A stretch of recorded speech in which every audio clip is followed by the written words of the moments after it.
Shalom Ubracha, nous poursuivons avec la Mishnah Chet, la 8e Mishnah du premier Pérek.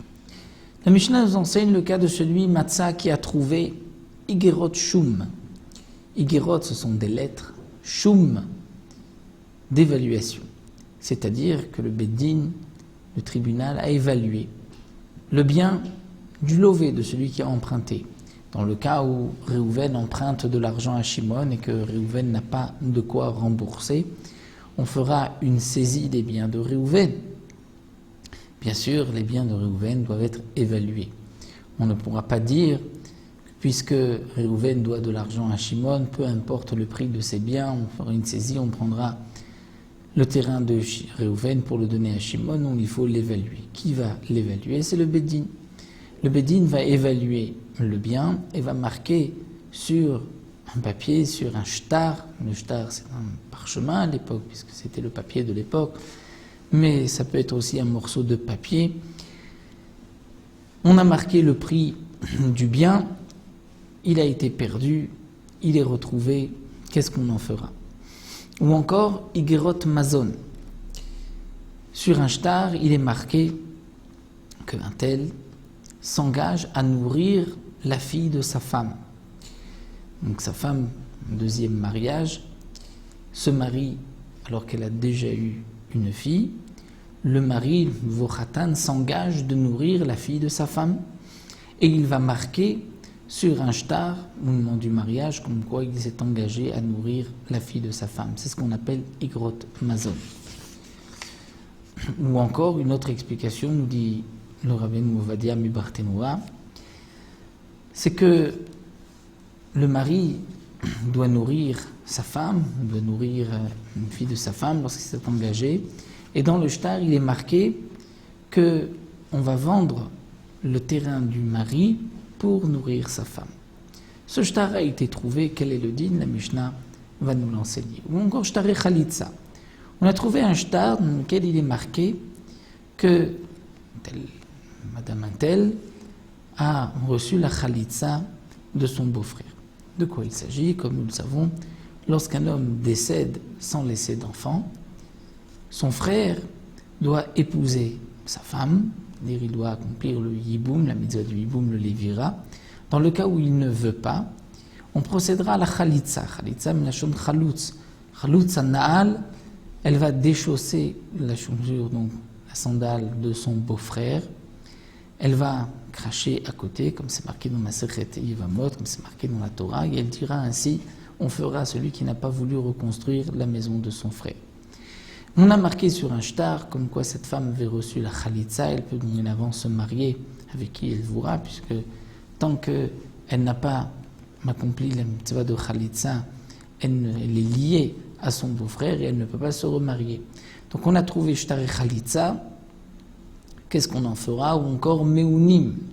Meunim, il s'agit du mioun, du fameux mioun, c'est-à-dire que Minatora, après la Torah, un homme peut marier sa fille avant l'âge de 12 ans. Il peut la marier. Et c'est un mariage Minatora, c'est-à-dire qu'elle ne pourra être libérée de son mari que par un acte de divorce.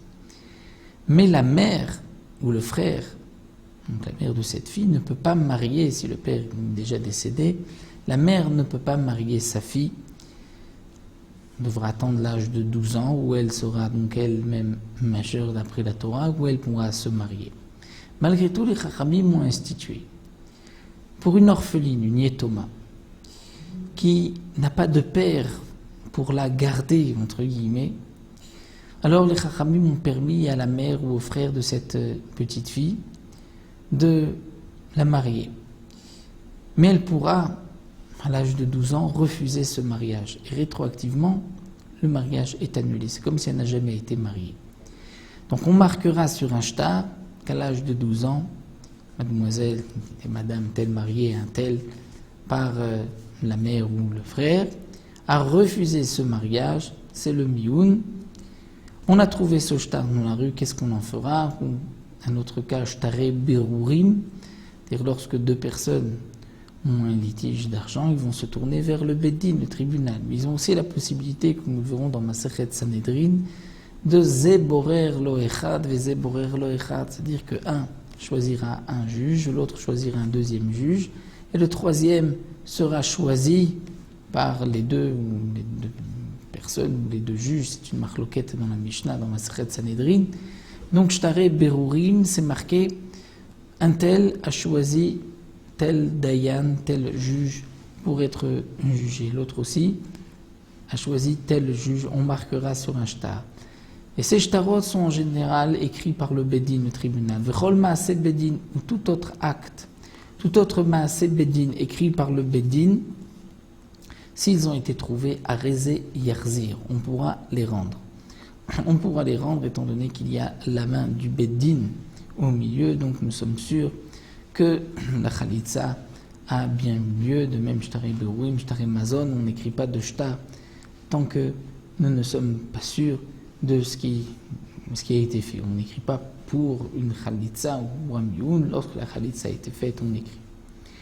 La Mishnah continue, Matza Bechafissa. Un homme a trouvé un shtar Bechafissa. Chafissa, c'est une outre, une petite outre de peau, ou bien Bedlous Kema. Dlous Kema, c'était un sac de peau.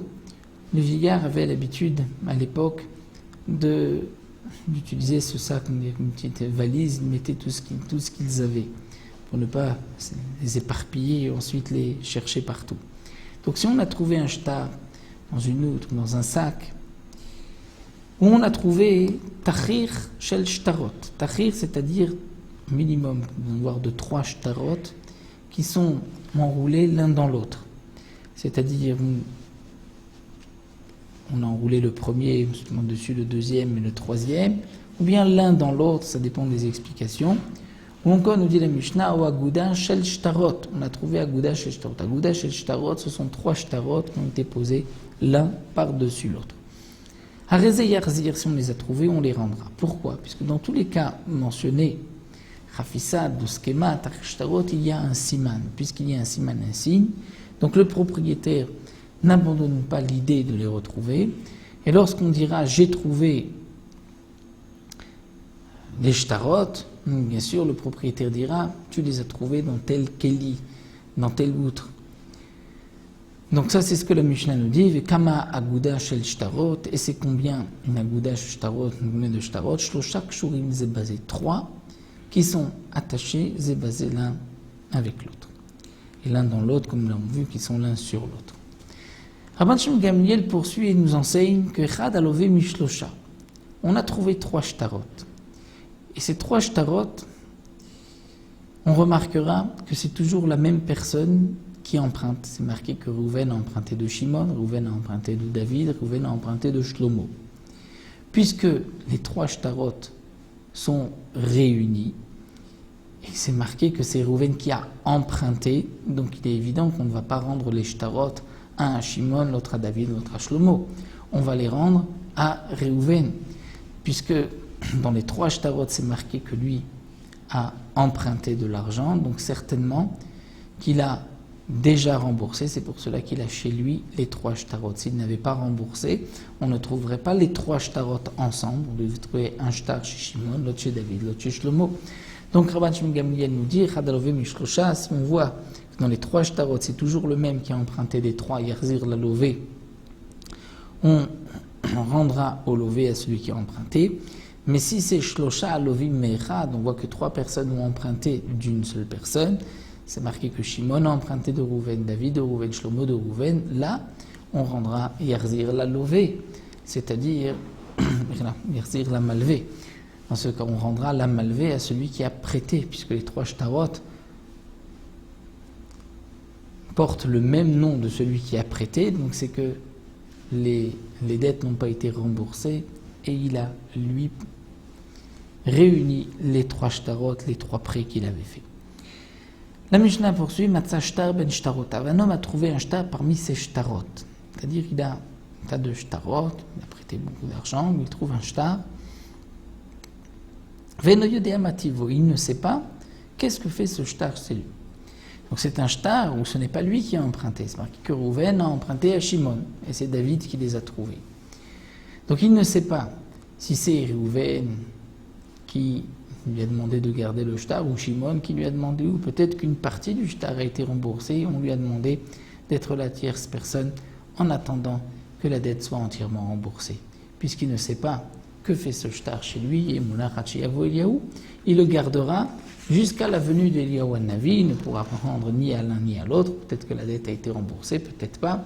Donc il gardera le shtar jusqu'à la venue d'Eliaou Navi. Imi Hashimem Simponot, dans le cas où il y a un reçu, alors, c'est-à-dire que parmi ces shtarot, il trouve un reçu, alors il y a Semash Simponot, il devra tenir compte de ce qui est marqué sur le reçu, et donc ce shtar a été remboursé. Bien que, normalement, un reçu ne doit pas se trouver chez lui. Et si c'est marqué que lui a prêté de l'argent, et il a à côté un reçu comme quoi la dette a été remboursée, on devrait dire, mais si ce reçu devrait se trouver dans les mains de celui qui avait emprunté l'argent. Malgré tout, on va dire que au moment où celui qui a emprunté est venu rembourser, lui n'avait pas le shtar dans les mains, et malgré tout, le lové qui a emprunté lui a fait confiance, lui a rendu l'argent. Il lui a dit, tu me donneras plus tard le reçu. Donc puisque le reçu est chez lui, et chez le mallevé, il devra tenir compte du reçu, il ne pourra pas par la suite réclamer la dette.